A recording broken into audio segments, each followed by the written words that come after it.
Hi all, எல்லோரும் எப்படி இருக்கிறீங்க? குரூப் 2 நோட்டிஃபிகேஷன் வந்துடுச்சு. எல்லோரும் ப்ரிப்பேர் பண்ண ஸ்டார்ட் பண்ணியிருப்பீங்கன்னு நினைக்கிறேன். ஸோ குரூப் 4 என் எனக்கு வந்து இந்த டைம் வராது, எனக்கு நல்லாவே தெரியும். அதனால தான் நான் அதை பற்றி எதுவுமே பேசலை. ஸோ எனக்கு பேசுறதும் வேஸ்ட் ஆஃப் டைம்னு நல்லாவே தெரியும். நம்ம அடுத்த எக்ஸாமுக்கு ப்ரிப்பேர் பண்ண வேண்டிய நேரத்தில் நம்ம முடிச்சு போனதை பற்றியே பேசக்கூடாது.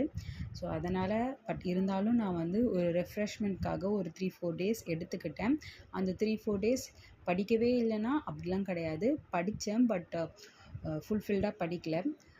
எனக்கு ஏன் குரூப் 4 வரலன்றதில் நான் யோசிக்கும் போது நான் பண்ண தப்பை இந்த குரூப் 2வில் பண்ணக்கூடாதுன்னு முடிவு பண்ணியிருக்கேன். அதுதான் டெஸ்ட் சீரீஸ்.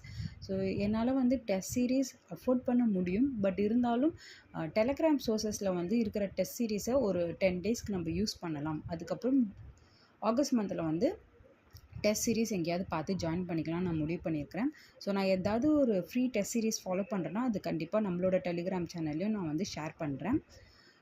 தென் இப்படி தான் நான் கொண்டு போக போகிறேன். ஸோ தெரிஞ்ச விஷயத்தெல்லாம் வந்து அப்புறமா கூட நம்ம ரிவைஸ் பண்ணிக்கலாம். தெரியாத விஷயத்தெல்லாம் ஸ்டார்டிங்கில் படிக்கணும். ஸோ ஃபர்ஸ்ட் 10 டேஸ், அந்த 10 டேஸ்ன்னு நான் எதை சொல்கிறேன்னா, ஜூலை 31 முன்னாடி நம்மளுக்கு சிலபஸில் வந்து லாஸ்ட் டைம் சிலபஸையும் இப்போ கொடுத்துருக்க சிலபஸையும் கம்பேர் பண்ணும்போது நிறைய prose and poems and grammar parts எல்லாமே புதுசாக இருக்கும். ஸோ அப்படி புதுசாக இருக்கிற விஷயத்தை தான் இந்த 10 டேஸில் நான் கம்ப்ளீட் பண்ணணுன்னு முடிவு பண்ணிக்கிறேன்.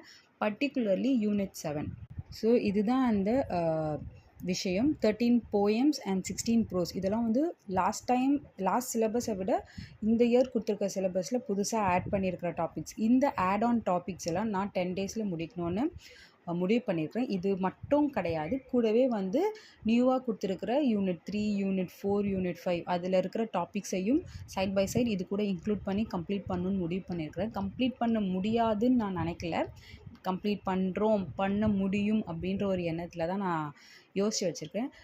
நீங்கள் கேட்கலாம், ஏன் 15 மார்க்குக்கு இவ்வளோ எஃபர்ட் போடணும் அப்படின்னு, நீங்கள் கிராமரை படிக்கலாமே ஸ்டார்டிங்கில் அப்படின்னு கேட்கலாம். நான் கிராமரும் பார்ப்பேன் தான், பட் இந்த 15 மார்க் எனக்கு ரொம்ப முக்கியம். எனக்குன்னு கிடையாது, நம்ம எல்லாருக்கும் இந்த 15 மார்க் ரொம்ப முக்கியம். ஏன்னா இது pros and poem.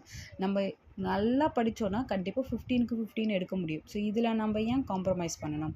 Grammar Tamil இலக்கணம் மாதிரி தான், எங்கேருந்து கேட்பாங்க நம்மளுக்கே தெரியாது. பட் இது புக்கிலேருந்து மட்டும்தான் கேட்க முடியும். ஸோ அந்த ஒரு எண்ணத்தில் மட்டும் தான் நான் வந்து இப்படி ஸ்டார்ட் பண்ணியிருக்கிறேன். அண்ட் கூடவே ஜிஎஸ்டியும் சைட் பை சைட் படிப்பேன். ஸோ அதுக்கு தான் நான் ஃபஸ்ட்டில் காட்டின விஷயம்.